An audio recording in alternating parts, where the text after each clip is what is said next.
Halo semuanya, kali ini kita bakal bahas konsep fisika terkait dampak dan solusi pemanasan global gitu.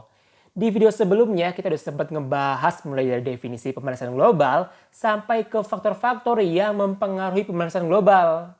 Nah, di video kali ini kita batasi pembahasannya terkait dampak dan juga solusinya nih. Kita mulai dari dampak dulu aja kali ya. Sebenarnya kalau kita ngomongin dampak pemanasan global, itu tuh ada banyak sektor nih yang terdampak. Mulai dari alam, ekonomi, kesehatan, sosial, dan masih banyak lainnya nih. Cuman di video kali ini kita batasin ke dua sektor aja.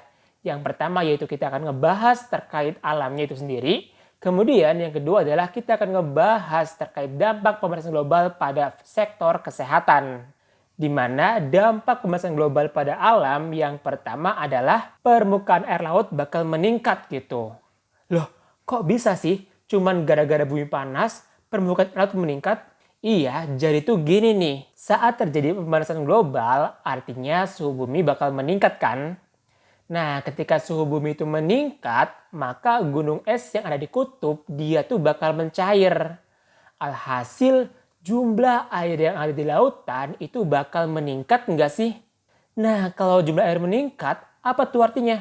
Artinya permukaan air laut bakal meningkat. Gak cuma sampai sini nih. Ternyata dampak dari permukaan air laut yang meningkat itu bakal nimbulin fenomena yang namanya banjir rob. Bahkan menurut beberapa penelitian, seenggaknya tuh ada 5 sampai 20 negara yang paling rentan tenggelam akibat adanya permukaan air laut yang meningkat. Buat tahu lebih detailnya terkait negara mana aja, kamu bisa lihat ya di Google gitu, negara mana aja yang terancam tenggelam akibat adanya pemanasan global. Oke, yang kedua adalah perubahan iklim. Buat kalian yang lupa iklim itu apa?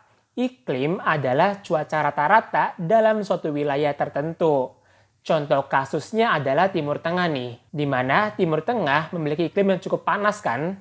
Nah, tapi percaya nggak kalau 10 tahun terakhir justru di beberapa bagian negara Timur Tengah udah mulai turun salju loh. Bahkan gurun Sahara sendiri yang awalnya gersang, sekarang udah mulai ada tumbuh-tumbuhan.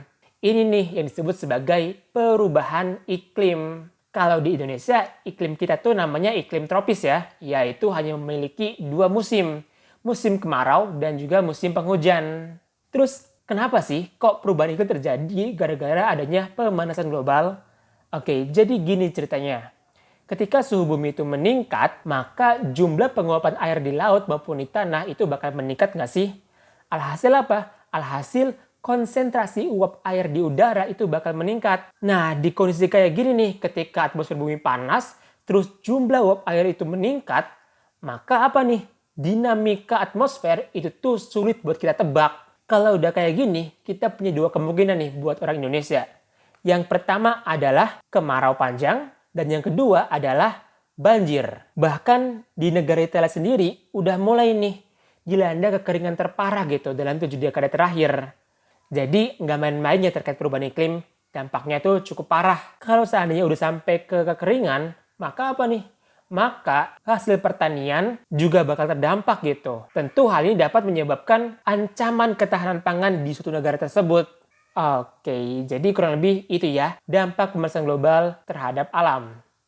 Nah, kemudian berikutnya adalah kita akan ngebahas dampak pemanasan global pada sektor kesehatan. Yang pertama yaitu imun tubuh manusia melemah. Kenapa sih? Iya, jadi itu gini nih ceritanya. Akibat adanya perubahan cuaca ekstrim, maka tubuh kita itu tuh akan dipaksa harus beradaptasi secara cepat. Nah, kalau seandainya tubuh kita nggak bisa beradaptasi, alhasil apa nih? Alhasil, ya probabilitas kita untuk sakit itu tuh bakal tinggi. Ini tuh udah kebukti nih, ketika kita masuk ke musim pancaroba. Biasanya saat kita mengalami peralihan cuaca dari musim hujan ke musim kemarau ataupun sebaliknya, maka di sekitar kita banyak orang sakit kan? Entah itu flu, batuk, pilek, dan masih banyak lainnya. Nah, itu tuh merupakan tanda bahwa imun kita belum cukup kuat untuk menangani perubahan cuaca. Kemudian yang kedua adalah potensi munculnya virus purba. Iya, jadi tuh gini nih. Virus-virus yang ada di zaman dahulu, dia tuh sampai sekarang masih ngebeku di kutub. Nah, kalau seandainya suhu bumi itu meningkat yang nyebabin gunung es meleleh, alhasil apa nih?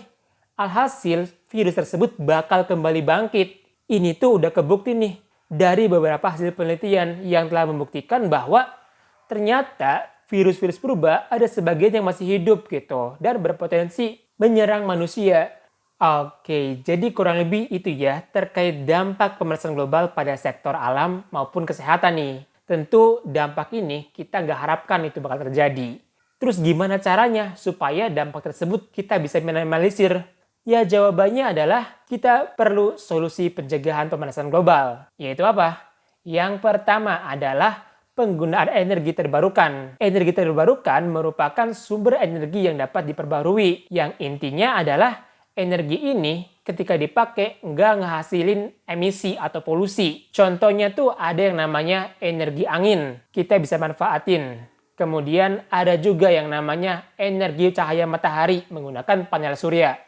Kemudian ada juga nih yang namanya energi nuklir. Dan ada juga yang namanya energi geotermal atau panas bumi. Dan masih banyak jenis lainnya nih terkait jenis-jenis energi terbarukan gitu.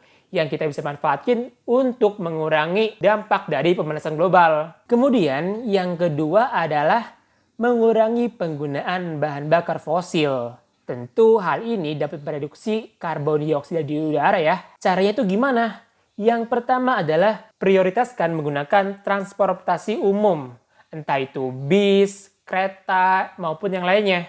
Kemudian yang kedua, kalau seandainya kita ingin berpergian jarak yang gak terlalu jauh, kita bisa gunain kok yang namanya sepeda ataupun jalan kaki. Berikutnya adalah kita bisa ngurangin pemakaian listrik. Karena sampai saat ini Indonesia tuh sumber listriknya kebanyakan dari pembangkit listrik tenaga uap yang menggunakan batu bara. Kemudian yang ketiga adalah reboisasi atau penanaman kembali hutan yang telah gundul. Kenapa? Karena semakin banyak pohon, maka semakin banyak juga nih jumlah karbon dioksida yang dikonversikan menjadi oksigen melalui proses fotosintesis. Oke, jadi kurang lebih ini nih 3 solusi pencegahan pemanasan global. Oke deh. Jadi kurang lebih itu ya pembahasan terkait pemanasan global. Mungkin cukup sekian dulu ya pembahasan kali ini. Sampai jumpa di pembahasan selanjutnya. Dadah!